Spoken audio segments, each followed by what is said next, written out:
Halo, selamat datang di media belajar seputar database. Untuk video kali ini, saya akan membahas masih seputar tabel, yang dimana pada video sebelumnya, pembahasan dalam video sebelumnya itu membahas tentang bagaimana membuat, menambah, dan menghapus primary key pada tabel di database MySQL dengan menggunakan command prompt, bukan menggunakan visual SAMPP atau localhost phpMyAdmin. Nah, untuk video kali ini di sini akan kita pelajarin bagaimana membuat atau menambah, memodifikasi nilai null atau not null pada tabel. Baik, untuk masuk sebelumnya, untuk masuk ke aplikasi SAMPP-nya, silakan diklik start pada Apache dan MySQL. Di sini saya sudah langsung mengklik start. Terus untuk command prompt-nya silakan langsung masuk ke database-nya. Untuk cara masuk ke database-nya pada video-video sebelumnya sudah saya jelaskan. Jadi bisa kalian lihat pada video-video sebelumnya bagaimana cara untuk masuk ke database melalui command prompt. Nah, di sini saya langsung saja. Kita akan masuk melalui tabel jualan. Oke.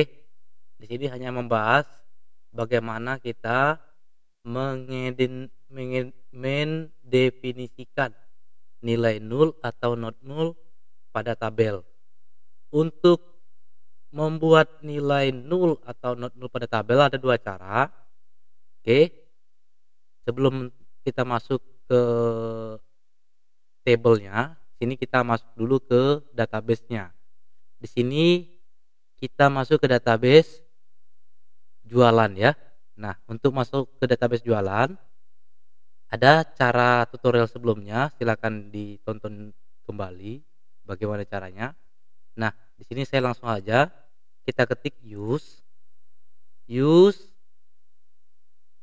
jualan. Berarti di sini kita masuk ke database jualan, titik koma, enter. Nah, di sini sudah masuk, kita sudah masuk ke database jualan. Terus kita lihat tabelnya, tabel pada database jualan. So, tabel, titik koma. Oke. Tabel pada database jualan baru satu ya yang kita buat di sini. Di sini menampilkan satu tabel karyawan pada database jualan. Baik, kita coba cara yang pertama untuk mendefinisikan nilai null atau not null pada tabel. Fungsinya untuk apa nilai null dan not null ini? Sebenarnya sederhananya seperti ini. Nilai null atau not null, null itu kan boleh kosong. Istilahnya kalau pada kolom, misalnya kolom apa yang perlu diisi atau tidak perlu diisi. Nah, sementara kalau not null itu dia harus diisi, tidak boleh tidak diisi. Contoh untuk kolom nama, tanggal lahir, alamat, jenis kelamin. Nah, kalau untuk null yang boleh kosong itu misalnya hobi. Nah, untuk hobi, kolom hobi bisa diisi, bisa juga tidak perlu diisi. Oke, kita masuk cara yang pertama. Cara yang pertama untuk membuat sebuah nilai null dan not null itu langsung membuat tabelnya. Nah, di sini karena tabel karyawan itu sudah ada, kita akan membuat sebuah tabel baru. Nah, langsung memberikan atau memasukkan nilai null atau not null pada tabel yang baru kita buat. Kita akan membuat tabel member. Tabel karyawannya sudah ada. Sekarang kita buat tabel member. ketik di command prompt-nya create table, nama tabelnya apa misalnya. Nama tabelnya member. Nah, untuk create table member di sini kita tentukan dulu. Kita tentukan dalam buka kurung ID membernya, ID member. Ingat, membuat table itu tidak bisa dibuat spasi, pasti error nanti. Maka untuk menghubung dua suku katanya, kita perlu memasukkan tanda underscore di satu suku kata ke satu suku kata yang lainnya. Tapi jangan terlalu banyak suku kata yang jadi bingung juga nanti manggilnya. ID member. Nilainya atau tipe datanya dulu. Tipe datanya char, value-nya 7 misalnya untuk ID member. Terus kita tentukan langsung di ID member itu primary key-nya. Pada video sebelumnya primary key sudah saya bahas. Silahkan ditonton bagaimana cara menambahkan primary key dan menghapus primary key-nya. Jadi kita langsung masukkan aja primary key.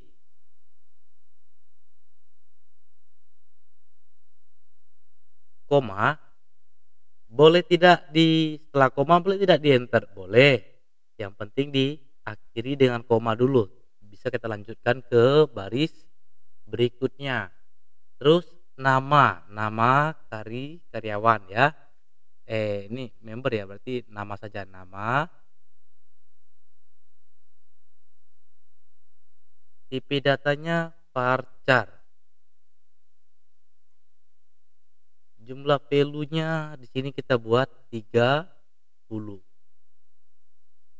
Nah, di sini langsung bisa kita tambahkan not null. Nah, berarti namanya tidak boleh kosong. Tutup kurung, titik koma. Nah, di sini cara yang pertama. Untuk penambahan not null-nya bisa kita tambahkan langsung. Terus kenapa di primary key-nya nggak ditambahkan not null? Karena primary key itu udah otomatis dia not null. Pokoknya kalau untuk membuat kolom yang ada di primary key-nya dia otomatis sudah not null kecuali yang tidak ada primary key-nya. Karena satu table itu satu primary key. Nah, itu ibaratnya harus diisi, dan di primary key itu tidak boleh ID-nya sama. Itu makanya primary key itu perlu dibuat. Dan juga untuk relasi, nanti fungsinya untuk relasi juga banyak itu primary key. Oke, habis itu ini cara yang pertama, langsung diisi not null. Terus diklik atau ditekan enternya. Oke, berhasil. Kita coba periksa. Kita periksa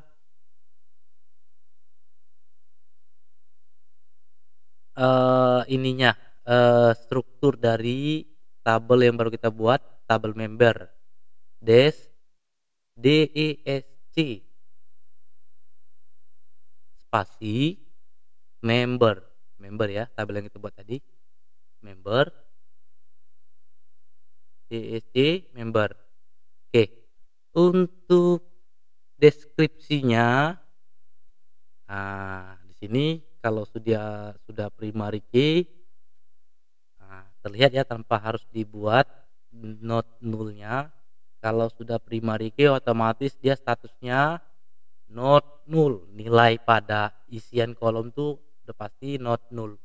Nah, nama kolom yang kedua, nah dengan tipe data varchar jumlah value 30, not nullnya kita tambahkan. Kalau tidak kita tambahkan dia statusnya nanti null. Berarti yes, null berarti boleh kosong. Itu cara yang pertama. Terus cara yang kedua. Cara yang kedua yaitu setelah kita membuat tabelnya, kita bisa fungsikan alter tabel menggunakan modify. Nah, modify ini fungsinya itu untuk mengubah lebar dan jenis kolom. Nah, itu misalnya lebar pada tipe data varchar Value-nya 30 bisa kita ganti 30 value pada nama dengan tipe varchar ini bisa kita ganti 35, 25 mau ditambahkan mau diturunkan bisa menggunakan modify. Terus nah itu menggunakan mengubah lebarnya. Jenis kolomnya juga bisa kita ganti. Nah, misalnya jenis kolomnya, tipe datanya bisa kita ganti. Terus untuk null dan not nullnya melalui menggunakan modify ini juga bisa diganti. Cara yang kedua ialah kita ketik alter. Satu contoh pada tabel member di kolom nama kita coba robah dulu dari statusnya not null menjadi null menggunakan modify. Ketik di CMD-nya alter tabel alter spasi ya tabel nama tabelnya apa member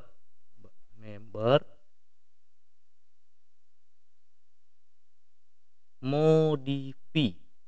Nah di sini modify ini fungsinya untuk merubah lebar dan jenis kolom pada tabel. Modify apa yang mau kita robah di sini? Nama ya, nama yang mau kita robah. Tipe datanya tetap sama, varchar. Terus value-nya mau kita coba robah dulu. Tadi kita buat jumlah value pada kolom nama dengan tipe varchar itu 30. Coba kita naikkan jadi 3, 5 atau 40. 40 aja kita tambah untuk kolom nama. Terus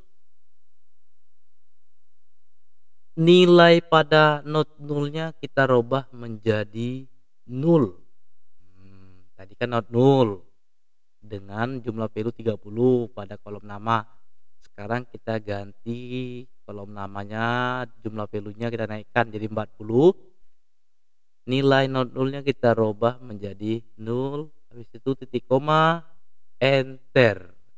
Kita coba lihat deskripsinya pada tabel member. Titik koma. Oke, berhasil ya. Yang sudah kita robah pada kolom nama dengan tipe data varchar. Jumlah value-nya sebelumnya 30, sekarang sudah kita naikkan 40 dan nilai not nullnya sudah kita ganti menjadi 0. Berarti pada kolom nama itu boleh dikosongkan, tapi tidak mungkin ya. Yang namanya nama itu penting. Nama, alamat, jenis kelamin, termasuk juga kontak person. Itu penting, itu tidak boleh kosong. Sekarang kita ganti lagi. Status nullnya kita ganti menjadi not null. Terus kita balikkan jumlah value-nya yang tadinya 30 yang sekarang 40 kita turunkan lagi menjadi kita kembalikan lagi menjadi 30. Alter sama seperti tadi, alter table member masih menggunakan modify. Jadi banyak juga fungsi modify ini. Ini untuk kuncinya untuk mengubah lebar dan jenis kolom. Nah, itu fungsi dari modify. Ya, modify. Terus nama. Nah, pada kolom nama tipe datanya tetap varchar. Varchar ya, salah ini. Varchar. Jumlah value-nya kita kembalikan lagi menjadi 30. Nah, status nilai nullnya kita kembalikan lagi menjadi not null. Titik koma enter. Oke, kita coba periksa kembali. Apakah benar sudah berganti? DESC dash member titik koma. Oke, sudah berganti, sudah kembali ya. Nah, itu cara yang kedua. Baik, sampai di sini pembahasan tentang mendefinisikan nilai pada nul dan not nul, sekaligus menerangkan fungsi dari modifi. Nah, itu saja. Saksikan dan tonton terus pada video-video berikutnya, masih seputar tabel database pada Comment Prompt. Terima kasih.